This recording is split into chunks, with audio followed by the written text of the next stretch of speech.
Tahimik na nakatingin si Sofia. May mabigat na pakiramdam sa dibdib habang pinapanood ang kanyang ka-apartment na si Ingrid. Paikot-ikot ito at nagpo-pose sa harap ng malaking salamin. Punong-puno ng sigla at walang inaalalang problema. Napabuntong hininga si Sofia, bahagyang napangiti pero halatang pagod. Grabe, parang walang pakialam si Ingrid sa mundo, bulong niya. Ilang linggo na lang, final exams na nila. Bukod pa doon, tambak pa ang mga hindi nito na ipapasang requirements mula pa noong nakaraang semester. Pero heto siya, parang walang problema. Habang sumisipol ng masayang kanta, maingat na naglalagay si Ingrid ng matingkad na pulang lipstick. Pagkatapos, pinisil ang labi at kumindat sa sarili sa salamin. Napailing si Sofia. Paano kaya to magiging veterinaryo? Pwede pang model pero doktor ng hayop?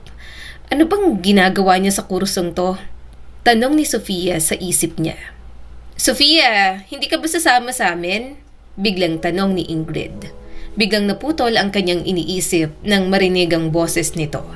Masigla, parang walang iniintinding problema. Maghapon ka na lang didikit dyan sa libro mo. Dahan-dahang inalis na Sofia ang tingin sa kanyang libro. Ngumiti siya ng bahagya pero halatang pagod. Hindi na siguro? Mahina niyang sagot. Hindi magandang pakiramdam ko ngayon. Mauna ka na? Ngumiti lang si Ingrid, saka sinuot ang dilaw niyang jacket. Pang-ulan kahit maaraw naman ang panahon. Isang huling pose sa salamin, sabay talon palabas ng pinto. At sa isang iglap, tahimik na ulit ang apartment. Sa maliit na kusina, maririnig ang mahinang ugong ng lumang refrigerator. Sa may bintana naman, may radyo na tumutugtog ng lumang OPM love song. Mahina at parang nakalimutan na. Pero si Sofia, parang wala sa paligid. Nalulunod siya sa sarili niyang isip. Kahit maliwanag ang sikat ng araw sa labas, para sa kanya, mabigat at malungkot ang araw na ito. Dahil ngayong araw, ika-2 anibersaryo na ng pinakamasakit na pangyayari sa kanyang buhay. Ang araw na nawala ang kanyang mga magulang. Araw din yon na katulad nito, maaraw, maliwanag at puno ng pag-asa. Sa lumang apartment building na tinitirhan nila sa Maynila, biglang nagkaroon ng electrical problem. Isang spark, isang maling koneksyon at sa loob lamang ng ilang minuto, lumaki ang apoy. Hindi na napigilan, ilang unit ang natupok. May mga taong hindi na nakalabas, may mga buhay na nawala. Biglaan, tahimik, walang pagkakataong makapagpaalam. Hanggang ngayon, hirap pa rin si Sofia na tanggapin. Minsan, napapadpad pa rin siya sa lugar na yon. Nakatayo lang sa tapat ng building na ngayoy inaayos na. Nakatingala sa mga bintana at umaasang kahit saglit lang makita niya ulit ang mga magulang niya. Ngunit walang lumalabas, walang sumisilip, wala na talaga. Mag-isa na lang siya ngayon. Halos, dahil sa gitna ng trahedyang yon, may isang taong nakilala niya. Isang lalaking tumulong, hindi lang sa pagligtas ng buhay, kundi pati sa pagbuo muli ng kanyang mundo. Si Owen, isa siya sa mga unang rumesponde noong gabing yon. Siya ang tumulong sa paglikas ng mga tao. Siya rin ang tumulong sa paghanap sa mga nawala. Kahit sa gitna ng abo at sakit, tahimik, matatag at maasahan. Malaki ang utang na loob ni Sofia sa kanya. At habang lumilipas ang mga buwan, ang simpleng pasasalamat, unti-unting naging mas malalim na damdamin. Hanggang nauwi na sa pagmamahal. Nagka-developan silang dalawa. Kahit may agwat sa edad, 7 taon ang tanda ni Owen. Pero hindi yon naging hadlang. Dahil iba si Owen. Hindi siya tulad ng ibang lalaki. Dahil sa trabaho niya, laging nasa kalikasan, laging humaharap sa panganib. Natutunan niyang tanggapin ang buhay sa kung ano ito. Hindi sigurado, hindi kontrolado, at pwedeng magbago anumang oras. At marahil sa mundong puno ng pagkawala, si Owen ang naging dahilan kung bakit muling natutong umasa si Sofia. Ang malalim na pag-unawa ni Owen sa kahinaan ng buhay. Hindi basta-bastang nabuo, Natatak yun sa kanya. Noong minsang sumabak siya sa isang napakadelikadong rescue operation sa isang liblib na kagubatan sa Pilipinas. Isang matinding sunog, naglalagablab ang apoy, walang kontrol at sa gitna ng kaguluhan, namatay ang kanyang pinakamalapit na kaibigan. Kasama niya sa trabaho, kasama niya sa laban. Kaya naman, si Sofia at si Owen, pareho silang may sugat sa puso. Parehong nawalan, parehong nasaktan ng tadhana. At dahil doon, nagkaintindihan sila. Hindi na kailangan ng maraming salita. Sapat na ang katahimikan para maramdaman ang isa't isa. Pero nitong mga nakaraang araw, may nagbago. Ang dating init ng samahan nila, unti-unting lumalamig. Parang may distansyang dahan-dahang pumapasok sa pagitan nila. Parang hamog na hindi mo agad napapansin hanggang sa tuluyan ka ng matakpan. Bakit? Hindi rin nila alam. Hindi nila maipaliwanag. Napabuntong hininga si Sofia. Marahan niyang isinara ang libro. Isang mahinang tunog sa tahimik na kwarto. Tumingin siya sa lumang orasan sa tabi ng kama. Araw ng linggo at gaya ng dati, mabilis na naman lumipas ang araw. Kanina lang umaga pa, ngayon malapit ng mag-alas 3 ng hapon. May oras pa kahit papaano. Kinuha niyang cellphone at tinawagan si Owen. Sunod-sunod na ring pero walang sumagot. Sa halip, bumungad ang malamig at walang emosyon na boses ng voicemail. Please leave a message after the beep. Napapikit si Sofia. Napabuntong hininga at dahan-dahang ibinagsak ang cellphone sa kama. Ganito na ilang araw na, paulit-ulit, parehong eksena, parehong sakit. Iniiwasan niya ba ako? Para takasan ang mabigat na iniisip, nagdesisyon si Sofia. Pupuntahan niya ang puntod ng kanyang mga magulang at lilinisin ito. Nagsuot siya ng komportableng damit, panghardin at paglabas ng apartment, maingat niyang isinara ang pinto. At itinago ang ekstrang susi sa likod ng isang lumuwag na hollow block sa may pintuan. Hindi niya napansin, naiwan niya ang cellphone sa kama. Hindi naman kalayuan ng sementeryo, mga 15 minutong lakad lang mula sa kanyang tinitirhan. Pwede sana siyang sumakay ng jeep, pero sa ganda ng panahon, parang sayang. Habang naglalakad si Sofia sa sementadong daan, hawak ang hiniram na kalaykay mula sa kapitbahay. Napansin niya ang mga puno sa gilid ng kalsada. May mga bagong usbong na dahon, may mga bulaklak na unti-unting namumukadkad. Amoy lupa, amoy buhay. Sa paligid, naririnig ang huni ng mga ibon. Masigla, malaya, parang walang iniintinding problema. Sa isang sandali, nawala ang bigat sa dibdib ni Sofia. Napapikit siya. Hinayaan ang init ng araw na dahan-dahang humaplos sa kanyang mukha. Pagdating sa kanto, napahinto siya sa isang maliit na flower stall. Bumili siya ng 4 na tulips, paboritong bulaklak ng kanyang ina. "Salamat, iha!" Nakangiting sabi ng tendera. Ngumiti si Sofia at nagpatuloy sa paglalakad. Ilang hakbang pa, nakita na niya ang pamilyar na bakod ng sementeryo. Tahimik, payapa. Madali niyang nahanap ang puntod ng kanyang mga magulang. 2 simpleng burol sa gitna ng napakaraming libingan. Agad siyang nagsimulang maglinis. Kinaykay ang mga tuyong dahon. Inayos ang paligid. Tahimik ang sementeryo. May kaunting ingay lang mula sa mga dahong hinihipa ng hangin. At may hinang boses ng ibang tao sa paligid. Hindi siya ganap na nag-iisa. Dahan-dahan niyang pinunasan ang maliit na lapida. Yung may larawan ng kanyang mga magulang. At doon, unti-unting bumigat ang kanyang dibdib. Parang may nakabara sa lalamunan. Parang gustong pumatak ng luha. Pero nang makita niya ang ngiti ng kanyang ina sa larawan, napangiti rin siya. Isang ngiting may halong sakit at alaala. Mga alaala ng masasayang araw, ng pagmamahal, ng pamilya. Pero nang tingnan niya ang larawan ng kanyang ama, iba ang pakiramdam. Hindi ngiti ang sumalubong sa kanya, kundi isang seryosong mukha. Tahimik, mabigat, parang may gustong sabihin, parang may iniwang tanong na hanggang ngayon ay hindi pa nasasagot. Ang ama ni Sofia ay isang retiradong sundalo at kahit matagal na siyang wala sa serbisyo, hindi niya kailanman iniwan ang disiplina ng pagiging sundalo. Para sa kanya, ang tahimik at simpleng buhay sibilyan parang kulang, parang hindi bagay sa isang lalaking sanay sa laban. Pero may isang bagay na tunay na nagpapasaya sa kanya, si Sofia. Ibinuhos niyang oras, lakas at atensyon sa pagpapalaki sa kanyang anak, sa paraang mahigpit, direkta at puno ng disiplina.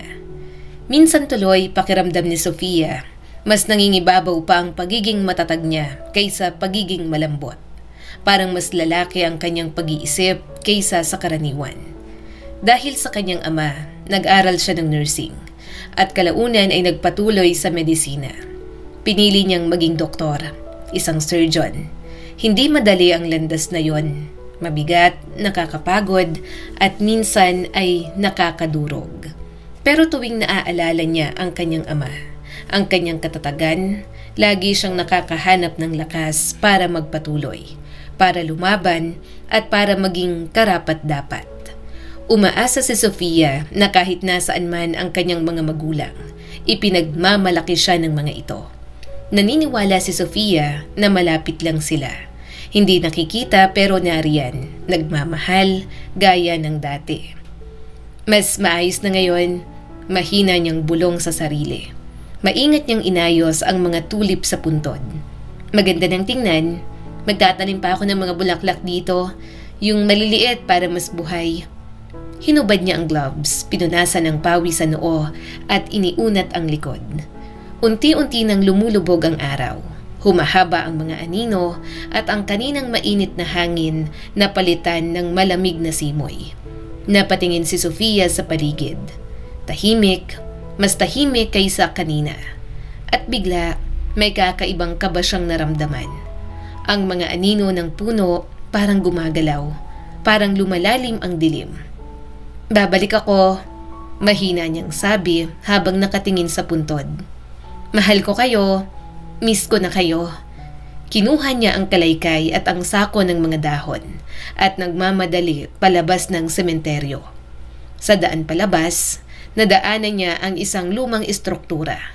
Isang lumang puntod na parang maliit na silid. Isang lumang libingan na gawa sa pulang ladrilyo. Halos kalahati na ang nakabaon sa lupa. Madilim ang bungad at parang walang buhay. Matagal nang hindi ginagamit. Wala nang nakakaalam kung sino ang nakalibing doon o kailan ito ginawa. Ngayon, ginagawa na lang itong tapunan ng basura ng ilang tao.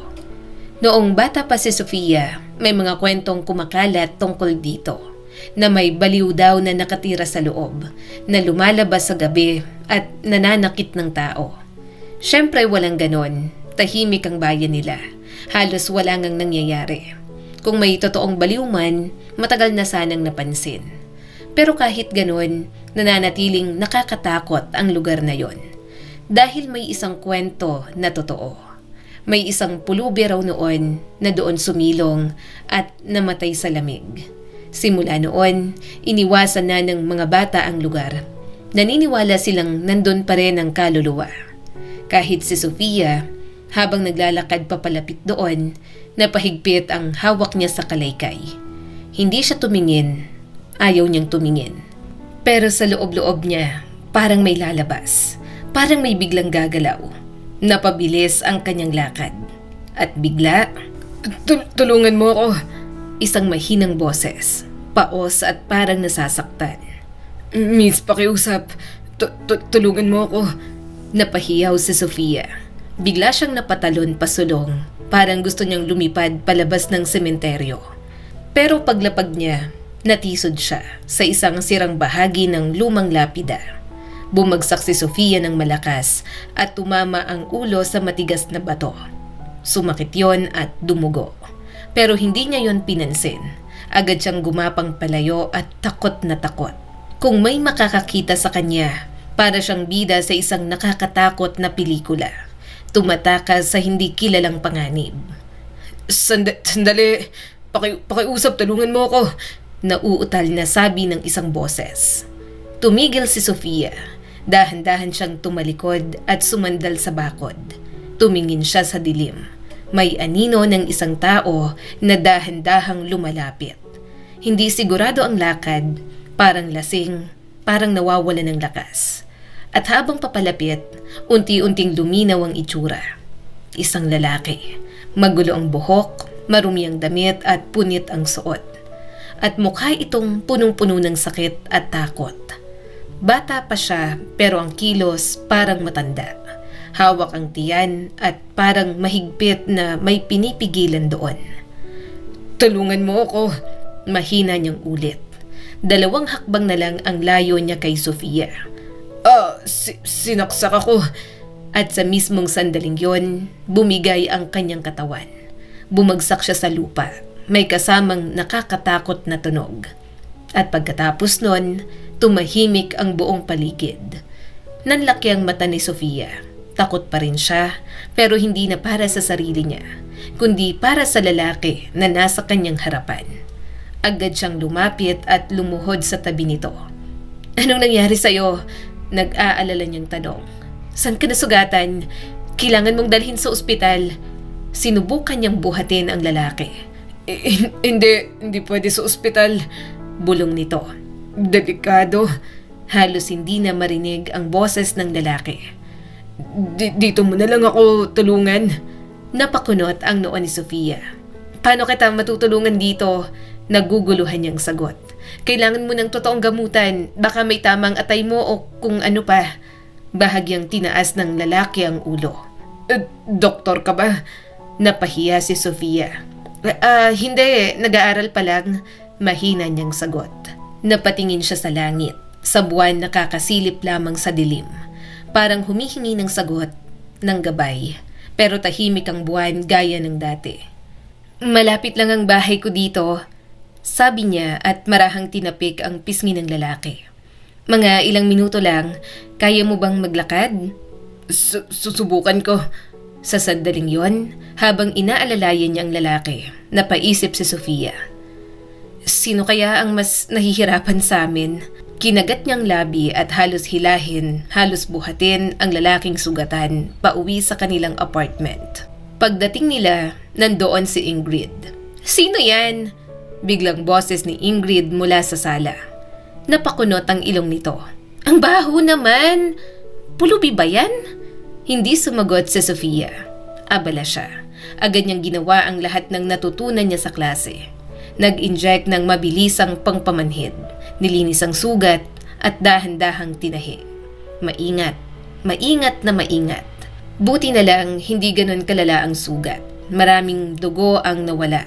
Mukhang walang tinamaan na vital na organs. Maayos ang paghinga, normal ang pulso at wala ring lagnat. "Hindi ka maniniwala, pero hindi ko talaga siya kilala," sagot ni Sofia habang patuloy sa pagtatahi. Bigla lang siyang lumitaw sa sementeryo at habang nagtatrabaho, ikinuwento niya kay Ingrid ang lahat ng nangyari. Si Ingrid naman nakatingin lang sa lalaki sa sofa at biglang napangisi. Hindi naman siya pangit ah. Actually, gwapo pa nga. At saka yung suot niya hindi mo murahin nung ganyan." Napataas ang kilay nito. "Baka kriminal yan ha. Hindi nga siya pumayag sa ospital eh. Baka may nakaaway o trinaidor niyang mga kasama niya. Parang sa pelikula." Napatingin si Sofia. "Nako, Sofia, napasubo ka na talaga. Paano kung hanapin siya ng mga kasama niya at pumunta dito?" Napatawa si Sofia kahit pagod. "Ingrid, ang kulit mo. Walang tao kanina sa sementeryo. Wala nga akong mahagilap na tulong eh." "Bakit mo agad iniisip na kriminal siya?" "Tatanungin ko siya kapag nagising na siya. Kung gusto niyang magsalita, kung hindi, desisyon niya yon. Ang mahalaga, dagdag niya habang tinatapos ang tahi. Tinulungan ko siya. Magiging doktor ako at ang trabaho ng doktor, tumulong sa mabuti man o masama." Napatingin siya sandali sa lalaki. "Ang tatay ko nga, ginagamot pati kalaban niya sa giyera. Sabi niya, kapag sugatan ng tao, wala nang kaaway o kakampi.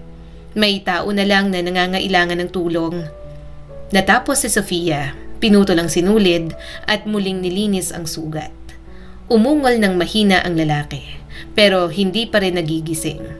Sa tulong ni Ingrid, binalutan nila ito ng benda at tinakpan ng kumot. Mag-aalas 7 pa lang ng gabi. Pero para kay Sofia, parang buong gabi na ang lumipas. "Magkape muna tayo," sabi niya habang tinatanggal ang gloves. "Hayaan muna natin siyang magpahinga. Masakit pa yan ngayon pero sa tingin ko kakayanin niya." Biglang nagsalita si Ingrid. "Paano kung hindi?" Napatingin si Sofia. "Paano kung mamatay siya? Anong gagawin natin? Hindi natin alam kung anong ginamit na pananaksak. Paano kung may internal damage pa siya?" Biglang bumigat ang hangin sa loob ng apartment. Tahimik, mabigat at puno ng kaba. "Kakayanin niya," mariing sabi ni Sofia. "Malakas siya at kung mangyari man ang sinasabi mo, ako ang mananagot. Dinala ko siya dito, responsibilidad ko siya." At matapos sabihin yon, tahimik niyang pinatay ang ilaw sa sala. Marahang naglakad ang kanyang mga paa sa sahig. Tahimik, pagod at puno ng iniisip. Kinabukasan, maagang nagising si Sofia. Una niyang naisip ang lalaking kanyang tinulungan. Agad siyang lumabas ng kwarto, pero natigilan siya. Wala na ang lalaki. Walang tao sa sala. Tahimik at parang walang nangyari kagabi. Sa ibabaw ng kumot, may isang maliit na papel na nakalukot. Dahan-dahan niya itong kinuha at binasa. "Salamat."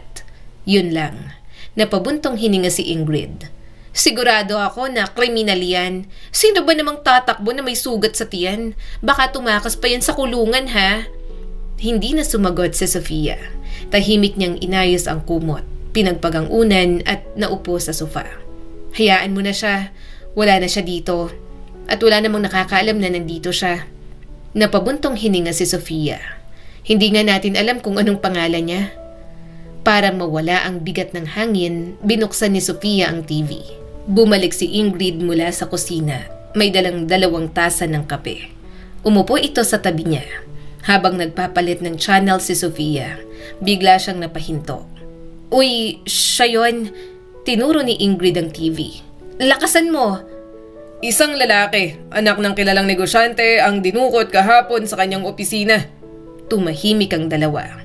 "Kinilala ang biktima bilang si George Calderon. 3 armadong lalaki ang sapilitang nagdala sa kanyang palabas. At ang kanyang security guard ay nasugatan at nasa critical na kondisyon. At hanggang ngayon, hindi pa rin alam kung nasaan si George Calderon." Nanlaki ang mga mata ni Sofia. Siya yon, ang lalaking tinulungan niya. "Kailangan nating tumawag ng pulis." Pero agad din siyang natigilan. "Pero anong sasabihin natin? Hindi nga natin alam kung nasaan siya. At bakit siya umalis? Bakit siya dinukot?" Humigop ng kape si Ingrid. Nagkibit balikat. "Hay nako, hindi natin malalaman yan. Misteryoso talagang lalaking yon." Napangiti siya. "Buti na lang hindi siya kriminal. Nag-alala na ako eh. At saka, mas gwapo siya sa TV at mukhang mayaman pa." Singit pa ni Ingrid. Bahagyang napangiti si Sofia. "Sabi ko na nga ba, hindi siya kriminal. Ang hilig mong mag-isip ng kung ano-ano." "Ay nako, hindi kasi ako basta-basta nagtitiwala, lalo na sa lalaki." Sandaling natahimik si Ingrid. "Nasaktan na ako ng ilang beses." Pero ngumiti rin siya. "Pero nagtitiwala pa rin ako sa tao. Halimbawa, yang si George. Siguro kaya siya napahamak dahil sa ugali ng mga lalaki. Baka may niloko siyang babae. O may nasaktan siyang pamilya. Normal lang yan." Napatawa si Sofia. Bahagya niyang siniko si Ingrid. "Okay na, Agent Ingrid." Biro niya rito. "Sobra ka na sa theories mo." Tumayo siya. "Kahit ano pang nangyari, hindi na natin problema yan. Mag-aral na lang tayo." Napatingin si Ingrid sa mga libro. Halatang ayaw. Pero wala siyang nagawa. Dahil alam niya, tama si Sofia. At unti-unti nakalimutan nila ang lalaking yon. Ang misteryo, ang gabing yon sa sementeryo. Dahil mas mahalaga ang nalalapit na exams. Pero para kay Sofia, may isa pa siyang iniisip. Si Owen, ang lalaking mahal niya. Nalaman niyang nakakonfine ito sa ospital dahil sa sobrang usok na nalanghap habang pinapatay ang sunog sa kagubatan. Kaya pala hindi ito nagparamdam. Pero ang mahalaga, buhay siya at ligtas. Nagpatuloy ang buhay at unti-unting bumalik sa normal ang lahat. At makalipas ang ilang araw, hindi na gaanong bumabagabag kay Sofia ang nangyari. Ilang linggong lumipas, Biyernes, maulan, mabigat ang langit. Paglabas nila sa university building, pagod na pagod sila. Gabi na halos at balak ni Sofia ang dumaan sa ospital para bisitahin si Owen. Kinuha niyang cellphone para mag-book ng sasakyan. Pero biglang may dalawang malaking itim na SUV ang huminto sa harap nila. Nagulat ang mga estudyante, nagkagulo. Bumaba ang dalawang malalaki at matitipunong lalaki.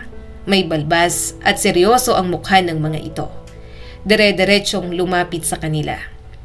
"Sino dito si Sofia Ramirez?" Umalingaw ang boses. "Nasaan siya?" Napatingin ang kaklase nilang si Greg at itinuro si Sofia.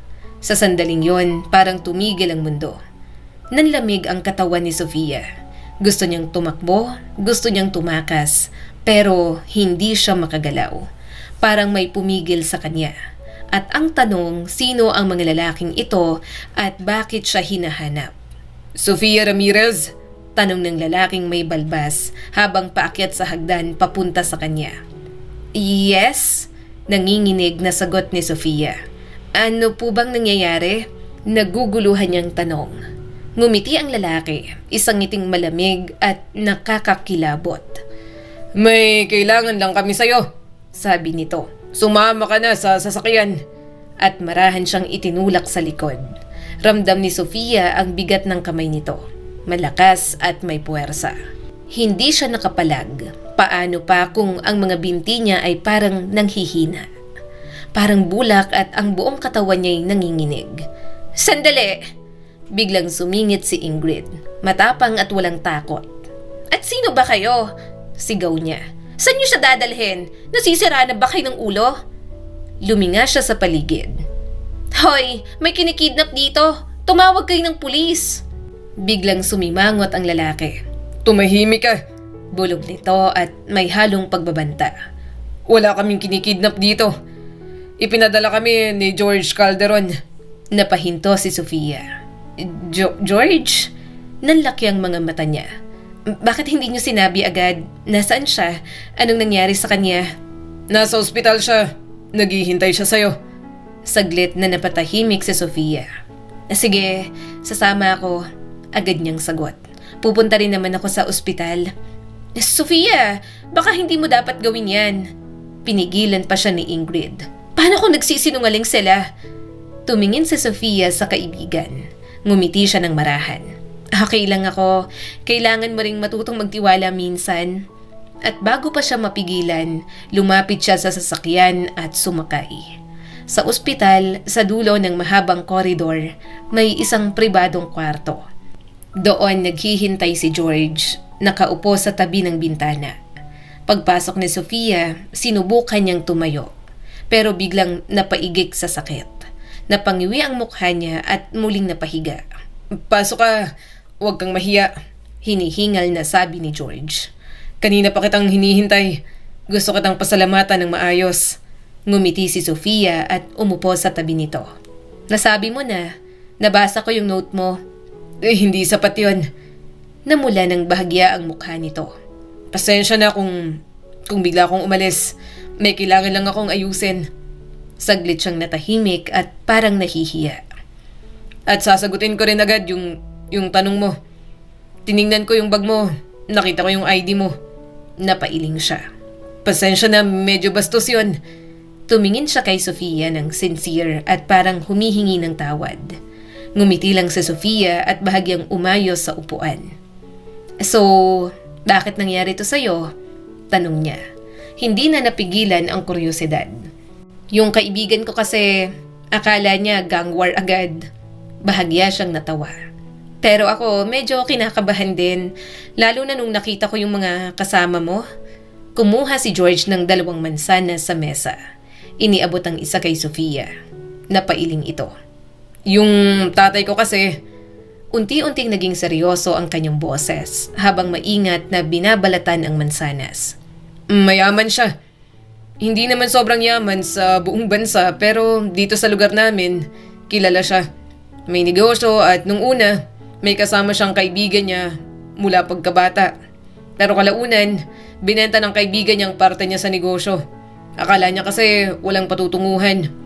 Pero nang lumago ang negosyo, naging matagumpay, bumalik siya. Gusto niyang makisali ulit, pero huli ng lahat. At doon nagsimula ang problemang hindi pa tapos. Interesting yan, pero hindi talaga ako masyadong marunong sa negosyo. Mahinahong putol ni Sofia. Bahagya siyang kumunot ang noo. Pwede bang dumiretso ka na sa part na nagka-problema? Napangiti si George at may halong biro. Alam mo, minsan nasa simula ng kwento ang pinakamahalagang detalye. Sabi niya. Pero tumango rin siya. Sige, padadaliin ko. Yung dating partner ng tatay ko, hindi na lang basta negosyante. Naging parang crime boss. Tahimik ang kwarto. May mga connection siya sa maling tao. Kahit ganun, naipasok pa rin niya ang sarili niya sa gobyerno. Naging konsehal pa. Delikado ang ganong klaseng tao kapag nagkaroon ng kapangyarihan. Huminga ng malalim si George. Galit siya sa tatay ko. Matagal niyang kinimkim hanggang sa bumalik siya. Halos 15 taon ang lumipas at humingi siya ng parte niya sa negosyo.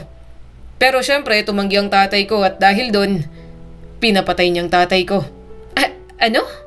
Napasinghap si Sofia. Pinatay? Hindi siya nakulong? Umiling si George. Walang ebidensya. Gabi yon, tsaka nasa highway. Isang bus ang bumangga sa kotse ng tatay ko. Sa mata ng iba, aksidente lang. Pero pagkatapos, biglang namatay ang driver ng bus habang nasa custody ng mga pulis. Sa tingin ko, hindi niya kinaya ang konsensya. Malapit na siyang magsalita pero naunahan. Napahigpit ang kamay ni Sofia. Hindi niya namalayang kinakabahan na siya. Pasensya na, mahina niyang sabi. Sige, pagpatuloy mo. Tumango si George. Isang araw, biglang may pumasok sa opisina ko. Mga lalaking nakamaskara. Yun, binugbog nila ako at dinala sa sementeryo. Doon nila ako sinaksak. At hinilang katawan ko papunta sa lumang libingan. Iniwan nila ako doon. Akala nila patay na ako. Pero narinig ko sila. Plano nilang iliming ako sa puntod ng tatay ko pagdating ng gabi. Huminga ng malalim si George. Pagkaalis nila, hindi ko alam kung paano pero nakalabas ako. At doon nakita kita. Tumingin siya kay Sofia at punong-puno ng pasasalamat. Alam mo na ang sumunod. Tahimik si Sofia. Naguguluhan pa rin. Pero pagkatapos mong umalis sa apartment... Yon ba? Una kong ginawa, sagot ni George. Tinawagan kong isang prosecutor na pinagkakatiwalaan ko. Walang silbi ang lokal na pulis. Kasabwat rin sila. Akala nila patay na ako kaya naging kampante sila. At ngayon kung nasan siya, dun siya dapat. Hindi na siya makakalabas. Natapos magsalita si George at dahan-dahan kumuha siya ng isang maliit na kahon. Velvet, mamahalin. Iniabot niya kay Sofia. Eto, para sa'yo. Mga susi yan. Sa isang locker sa mall malapit sa inyo. Nandun ang susi ng isang bagong apartment. Sa'yo na yon. Pwede ka nang lumipat kahit kailan mo gusto. Ayusin na lang natin ang papeles kapag okay na ako. Agad umiling si Sofia. Hindi pwede. Hindi ko pwedeng tanggapin to. Inabot niya pabalik ang kahon. Sobrang laki nito. Tanggapin mo, sabi ni George. Hindi na siya pinayagan magsalita. Niligtas mo ang buhay ko. At ang ganung bagay, hindi matutumbasan ng kahit ano. Sandaling natahimik ang lalaki. May boyfriend ka, diba? Nakita ko ang picture niya. Mukhang mabait. Firefighter, tama? Isipin mo na lang, regalo ko to sa kasal ninyo. Napangiti si Sofia, bahagyang namula. Siguro, hindi pa namin napag-uusapan. Pero nandito rin siya sa ospital ngayon, nagpapagaling. Ngumiti si George. Kung ganon, hindi na kita pipigilan. Sigurado akong marami kayong pag-uusapan. Inabot niya ang kamay ni Sofia. At salamat ulit mula sa puso ko. Tinanggap ni Sofia ang kamay niya. Mahina pero totoo. Pagkatapos, tumalikod siya papunta sa pinto. Pero bago tuluyang lumabas, teka, sabi niya. Yung kaibigan ko, si Ingrid, nandun din siya nung gabing yon. Tumulong siyang gamutin ka. At sa sandaling yon, may bagong kabanata na naman na magbubukas. At oo nga pala, dagdag ni Sofia at bahagyang napangiti. Sa totoo lang, parang nagustuhan ka ng kaibigan kong si Ingrid. Bahagya siyang natawa. Kahit nung una, akala niya kriminal ka. Sigurado ako matutuwa siya kung bibisita ka sa amin. Napatingin si George kay Sofia. Tahimik at parang malalim ang iniisip. At saka ngumiti. Isang mahinang ngiti pero may laman. Sige, Sabi niya. bibisitahin ko kayo. At pakisabi sa kanya maraming salamat. Ngumiti si Sofia. Isang huling ngiti, maliwanag at punong-puno ng gaan. At dahan-dahan siyang lumabas ng kwarto. Mahigpit niyang hawak ang maliit na kahon, ang susi, at kahit nanginginig ang kanyang kamay, hindi yon dahil sa takot, kundi sa pagbabago, sa bagong simula. Lumipas ang mga buwan, dumating ang tag-init. At sa pagitan ng pahinga sa pag-aaral, isang mahalagang araw ang dumating sa buhay ni Sofia. Ang araw ng kanyang kasal. Isang simpleng seremonya, hindi marangya pero puno ng pagmamahal. Sa isang maliit na garden sa probinsya, sa ilalim ng liwanag ng araw at presensya ng mga taong mahalaga, si Owen nakatayo sa dulo ng aisle, nakaharap sa babaeng minahal niya at pinili, si Sofia. Sa bawat hakbang ni Sofia papalapit, bit-bit niya ang lahat. Ang sakit, ang pagkawala, ang alaala ng kanyang mga magulang, at ang pag-asa sa bagong buhay. Sa tabi niya ay si Ingrid bilang maid of honor. Maganda, masaya at halatang proud. Kasama niya si George. Tahimik lang, ngunit naroon. Buhay at ligtas. Dahil sa isang desisyon ng isang babaeng hindi natakot tumulong at nang dumating ang masayang bahagi, ang paghagis ng bouquet, si Ingrid ang nakasalo. Napahiyaw siya sa tuwa. May halong kilig, may halong biro. Parang sinasabi ng tadhana na ikaw na ang susunod. At sa gitna ng lahat, napatunayan ni Sofia na kahit gaano kasakit ang nakaraan, may pag-asa pa rin sa hinaharap. Dahil minsan, sa simpleng pagtulong sa isang estranghero, nagbabago ang takbo ng buhay. Hindi lang ng isa kundi ng marami. Sa buhay, hindi natin alam kung sino ang darating sa atin at kung anong epekto ang iiwan nila. Pero tandaan, ang kabutihan na ginagawa natin nang walang hinihintay na kapalit, babalik at babalik sa atin. Sa tamang oras, sa tamang paraan, at minsan mas higit pa sa ating inaasahan. Dahil minsan ang isang desisyon na tumulong ang susi sa bagong simula ng buhay mo. Muli, ako po si Skylar Guro at sana ay may bago na naman kayong natutunan sa kwento natin ngayon. Maraming salamat po.